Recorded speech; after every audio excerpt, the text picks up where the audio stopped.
भगवान श्री कृष्ण उद्धव जी से कहते हैं, प्रत्येक व्यक्ति में अलग अलग गुणों का प्रकाश होता है।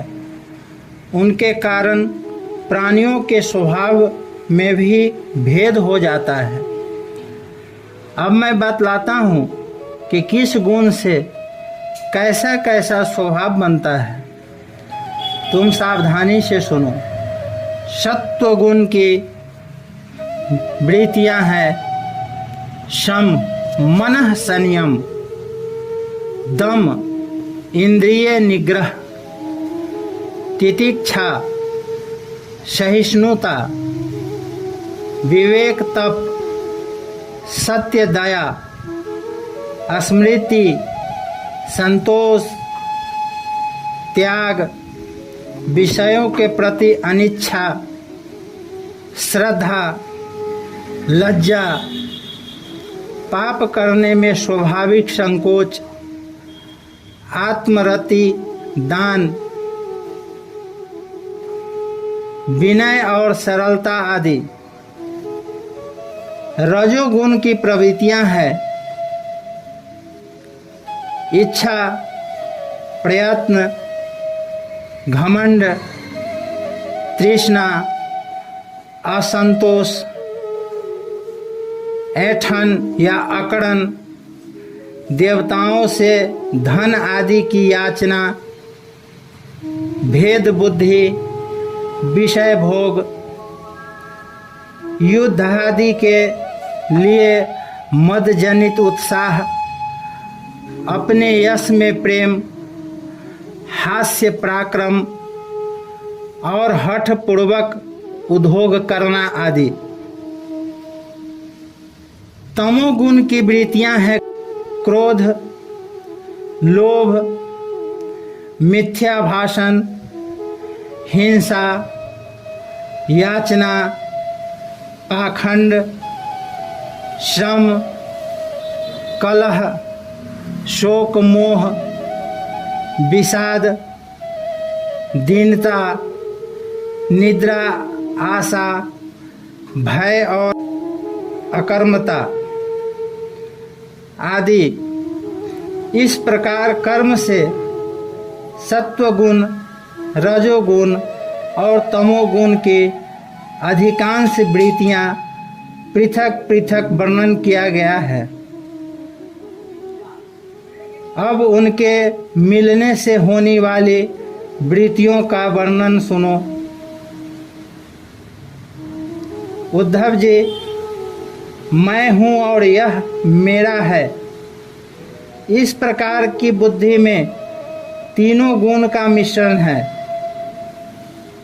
जिन मन, शब्दादि, विषय, इंद्रिय और प्राणों के कारण पूर्वोक्त वृत्तियों का उदय होता है, वे सब के सब सात्विक, राजस और तामस है। जब मनुष्य धर्म, अर्थ और काम में संलग्न रहता है, तब उसे सत्वगुण से श्रद्धा, रजोगुण से रति और तमोगुण से धन की प्राप्ति होती है। यह भी गुणों का मिश्रण ही है। जिस समय मनुष्य सकाम कर्म, गृहस्थाश्रम और स्वधर्माचरण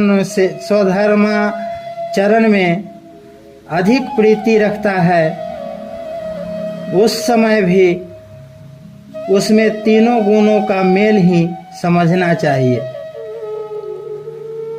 मानसिक शांति और जितेंद्रियता आदि गुणों से सत्वगुणी, पुरुष की कामना आदि से रजोगुणी, पुरुष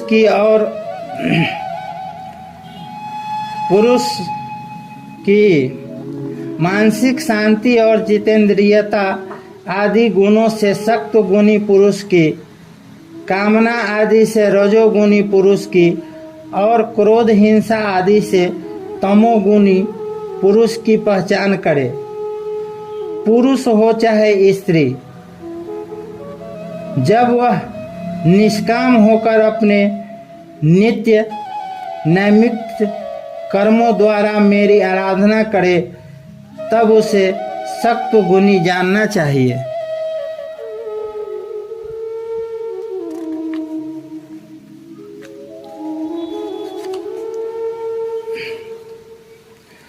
सकाम भाव से अपने कर्मों के द्वारा मेरा भजन पूजन करने वाला रजोगुणी है, और जो अपने शत्रु की मृत्यु आदि के लिए मेरा भजन पूजन करे उसे तमोगुणी समझना चाहिए। सत्व, रज और तम इन तीनों गुण का कारण जीव का चित्त है, जीव का चित्त है, उनसे मेरा कोई संबंध नहीं है। उन्हीं गुणों के द्वारा जीव शरीर अथवा धन आदि में आसक्त होकर बंधन में पड़ जाता है। सत्वगुण प्रकाशक, निर्मल और शांत है।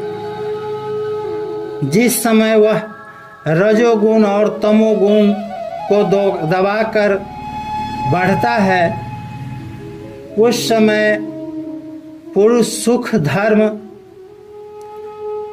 और ज्ञान आदि का भाजन हो जाता है। रजोगुण भेद बुद्धि का कारण है।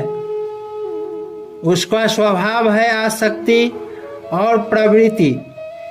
जिस समय तमोगुण और सत्वगुणों को दबाकर रजोगुण बढ़ता है उस समय मनुष्य दुख, कर्म, यश और लक्ष्मी से संपन्न होता है। तमोगुण का स्वभाव है अज्ञान, उसका स्वभाव है आलस्य और बुद्धि की मूढ़ता। जब वह बढ़कर सत्वगुण और रजोगुण को दबा देता है तब प्राणी तरह तरह की आशाएं करता है, शोक मोह में पड़ जाता है, हिंसा करने लगता है अथवा निद्रा आलस्य के वशीभूत होकर पड़ा रहता है।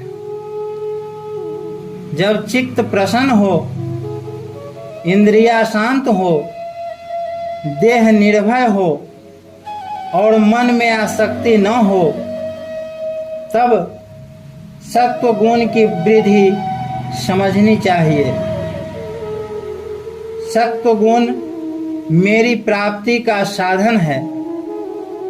जब काम करते करते जीव की बुद्धि चंचल, ज्ञानेन्द्रियां असंतुष्ट, कर्मेंद्रियां विकार युक्त, मन भ्रांत और शरीर अस्वस्थ हो जाए तब समझना चाहिए कि रजोगुण जोड़ पकड़ रहा है। जब चित्त ज्ञानेंद्रियों के द्वारा शब्दादि विषयों को ठीक ठीक समझने में असमर्थ हो जाए और खिन्न होकर लीन होने लगे, मन सूना सा हो जाए तथा अज्ञान और विषाद की वृद्धि हो तब समझना चाहिए कि तमोगुण वृद्धि पर है। सत्व गुण के बढ़ने पर देवताओं का, रजोगुण के बढ़ने पर असुरों का और तमोगुण के बढ़ने पर राक्षसों का बल बढ़ जाता है। वृत्तियों में भी क्रमशः सत्वादि गुणों की अधिकता होने पर देवत्व, असुरत्व और राक्षसत्व प्रधान निर्वृत्ति, प्रवृत्ति अथवा मोह की प्रधानता हो जाती है। सत्व गुण से जागृत अवस्था, रजोगुण से स्वप्नावस्था और तमोगुण से सुषुप्ति अवस्था होती है। तुरीय इन तीनों में एक सा व्याप्त रहता है, वही शुद्ध और एकरस आत्मा है। वेदों के अभ्यास में तत्पर ब्राह्मण सत्वगुण के द्वारा उत्तरोत्तर ऊपर के लोकों में जाते हैं।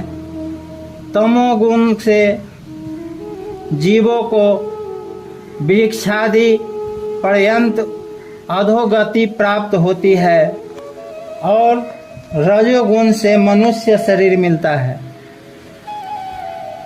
इसकी मृत्यु सत्वगुणों की वृद्धि के समय होती है। जिसकी मृत्यु सत्वगुणों की वृद्धि के समय होती है उसे स्वर्ग की प्राप्ति होती है। जिसकी रजोगुण की वृद्धि के समय मृत्यु होती है उसे मनुष्य लोक मिलता है, और जो तमोगुण की वृद्धि के समय मरता है उसे नरक की प्राप्ति होती है। परंतु जो पुरुष त्रिगुणातीत जीवन मुक्त हो गए हैं उन्हें मेरा ही प्राप्ति होती है। वह भगवान को प्राप्त हो जाते हैं। जब अपने धर्म का आचरण मुझ में समर्पित करके अथवा निष्काम भाव से किया जाता है तब वह सात्विक होता है। जिस कर्म के अनुष्ठान में किसी फल की कामना रहती है वह राजसिक होता है, और जिस कर्म में किसी को सताने अथवा दिखाने आदि का भाव रहता है वह तामसिक होता है। शुद्ध आत्मा ज्ञान सात्विक है, उसको कर्ता भोक्ता समझना राजस ज्ञान है, और उसे शरीर समझना तो सर्वथा तामसिक है। इस तीनों से विलक्षण मेरे स्वरूप का वास्तविक ज्ञान निर्गुण ज्ञान है।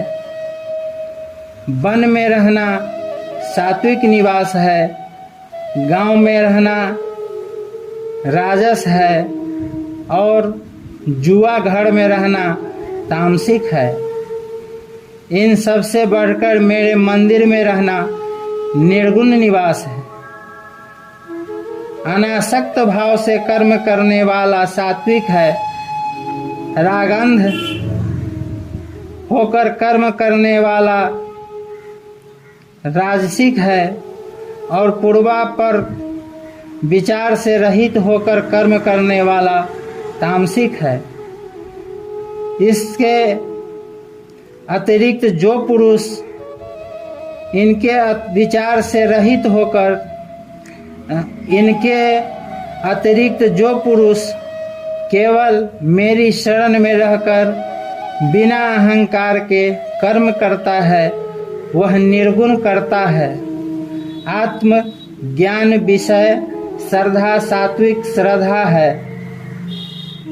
कर्म विषयक श्रद्धा राजस है, और जो श्रद्धा धर्म में होता है वह तामस है, तथा मेरी सेवा में जो श्रद्धा है वह निर्गुण श्रद्धा है।